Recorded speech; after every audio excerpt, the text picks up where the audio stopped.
ഓരോ ദിവസവും നമ്മൾ എത്രമാത്രമാണ് ദോഷം ചെയ്തുകൊണ്ടിരിക്കുന്നത്.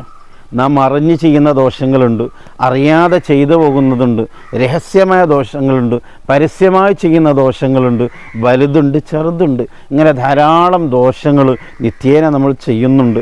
ആ ദോഷങ്ങളൊക്കെ പൊറുപ്പിക്കാനുള്ള മാർഗം എന്താണ്? ചെറുതും വലുതുമായ ധാരാളം ദോഷങ്ങൾ നമ്മൾ ചെയ്തു പോകുമ്പോൾ അത് പൊറുപ്പിക്കാതെ നമ്മളങ്ങ് മരിച്ചു പോയാൽ റബ്ബിൻ്റെ മുന്നിലെത്തുമ്പോൾ നമുക്ക് കൈമലർത്തേണ്ട അവസ്ഥ വരും. അതില്ലാതിരിക്കാൻ ദോഷങ്ങളൊക്കെ പൊറുപ്പിച്ചിട്ടേ നമ്മൾ മരിക്കാവൂ എന്ന് പറഞ്ഞാൽ എല്ലാ ദിവസവും ദോഷം പൊറുപ്പിക്കണമെന്നാണ്. കാരണം എല്ലാ ദിവസവും നമ്മൾ മരണത്തെ മുന്നിൽ കണ്ടുകൊണ്ടാണല്ലോ ജീവിക്കുന്നത്. എപ്പോഴാണ് നമ്മളെ മരണം എന്ന് നമുക്കറിയില്ല.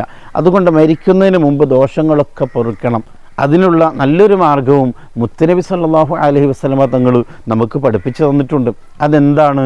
എല്ലാ നിസ്കാരങ്ങൾക്ക് ശേഷവും സുബ്ഹാനല്ലാഹ് 33 പ്രാവശ്യം നാം ചൊല്ലണം, അൽഹംദുലില്ലാഹ് 33 പ്രാവശ്യം ചൊല്ലണം, അല്ലാഹു അക്ബർ 33 പ്രാവശ്യം ചൊല്ലണം. ഇങ്ങനെ 99 പ്രാവശ്യം ചൊല്ലിക്കഴിഞ്ഞിട്ട് ലാ ഇലാഹ ഇല്ലല്ലാഹു വഹ്ദഹു ലാ ശരീക ലഹുൽ മുൽക്കു വൽ ഹംദു യുഹ്യി വയുമീതു വഹുവ അലാ കുല്ലി ഷൈഇൻ ഖദീർ എന്ന ഒരു ദിക്ർ കൂടി ചൊല്ലിയിട്ട് 100 ദിക്ർ നമ്മളങ്ങ് പൂർത്തിയാക്കിയാൽ നമ്മുടെ ദോഷങ്ങൾ അല്ലാഹു തആല പുറത്തു തരും.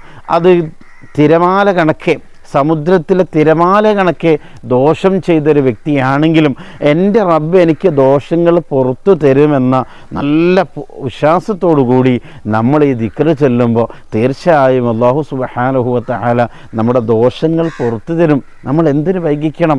എല്ലാ നിസ്കാരശേഷവും നിസ്കാരം കഴിഞ്ഞ് സലാം വീട്ടി അങ്ങ് എണീറ്റ് പോവാതെ ഒരു 1-2 മിനിറ്റ് നമ്മളവിടെ ഇരുന്നിട്ട് വേണ്ട ദിക്റുകളൊക്കെ ചൊല്ലി ഒന്ന് ദുആ ചെയ്ത് റബ്ബിനൊക്കെ ഒന്ന് കൈ ഉയർത്തിയിട്ട് പടച്ചോനെ എനിക്ക് മരിക്കാനുണ്ട്, എൻ്റെ ദോഷങ്ങൾ പൊറുക്കണേ എന്ന് പറഞ്ഞിട്ടേ നമ്മൾ പോകാവൂ. അങ്ങനെയാകുമ്പോൾ നമ്മൾ ഈ കാര്യങ്ങളൊക്കെ നമ്മൾ ചെയ്യുമ്പോൾ അല്ലാഹു തആല ദോഷങ്ങളൊക്കെ പുറത്തു തരും. ദോഷങ്ങൾ പൊറുക്കുന്ന നല്ല ആളുകളോടൊപ്പം അല്ലാഹു തആല നമുക്കും നമ്മുടെ കുടുംബത്തിനും അവസരം നൽകുമാറാവട്ടെ. അവരോടൊപ്പം സ്വർഗത്തിൽ പ്രവേശിക്കാൻ അല്ലാഹു തആല നമുക്കൊക്കെ തൗഫീഖ് നൽകി അനുഗ്രഹിക്കുമാറാവട്ടെ. ആമീൻ.